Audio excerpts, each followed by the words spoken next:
السلام علیکم ورحمۃ اللہ وبرکاتہ۔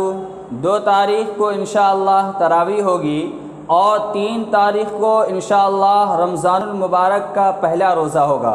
تو رمضان المبارک کا مہینہ آ ہی چکا ہے، تو ہم لوگوں کو چاہیے کہ رمضان میں سب سے پہلا کام یہ کریں کہ روزہ رکھیں، دن کا روزہ اور رات کی تراویح۔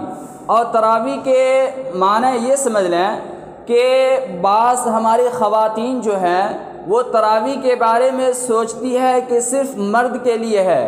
ایسا نہیں ہے، جیسا رمضان کا روزہ مرد اور عورت سبھوں کے لیے فرض ہے، اسی طریقے سے رات کی تراویح مرد کے لیے سنت مؤکدہ ہے، اسی طریقے سے عورت کے لیے بھی سنت مؤکدہ ہے۔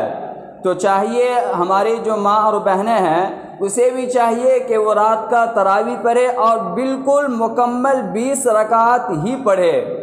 اب تراویح عورتیں کیسے پڑھنی ہے آج انہیں بتانا ہے۔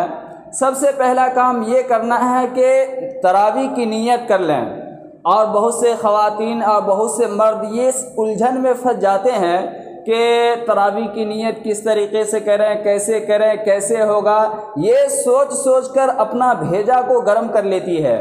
تو میں آپ کو آسان سا بات بتاؤں کہ تراویح میں جائیں اور کہیں یا اللہ میں تراویح کی نماز پڑھ رہا ہوں یا پڑھ رہی ہوں۔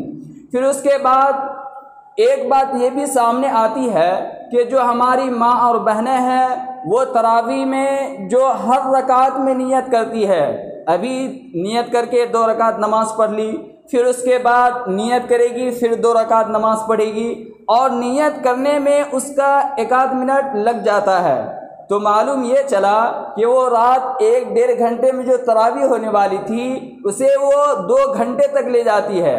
تو میرے عزیزوں، میں آپ سے اور میں اپنی بہنوں سے یہی عرض کرنا چاہتا ہوں کہ 20 رکعت کے لیے صرف ایک ہی مرتبہ نیت کر لیں، یہی کافی ہے آپ کے لیے۔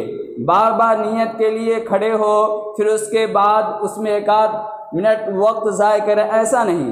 پھر آپ کو یہ کرنا ہے، دوسری بات کہ جب 4 رکعت آپ پڑھ لیں تو اس کے بعد تھوڑی دیر بیٹھنے میں آپ کو جو دعا یاد ہو وہ پڑھ لیں۔ ابھی جو مشہور دعا ہے سبحان ذی الملک والملکوت والا، یہ پڑھ لیں، یا اگر آپ کو کوئی دعا نہیں آتی ہے تو بہرحال آپ 4 رکعت کے بعد تھوڑی دیر خاموش ہی بیٹھیں۔ خاموش بیٹھنا ہی آپ کے لیے عبادت بن جائے گا، بشرطے کہ آپ باتیں نہ کریں۔ اب بات یہ سمجھیں کہ رمضان کی جو تراویح ہے یہ بہرحال ہمیں پڑھنا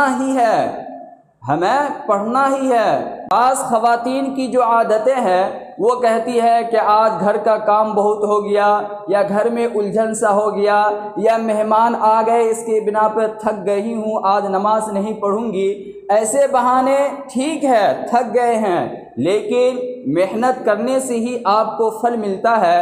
اگر دنیا میں آپ محنت نہ کریں تو یقین مانیں آپ کچھ حاصل نہیں کر سکتے۔ اسی طریقے سے اگر اللہ کی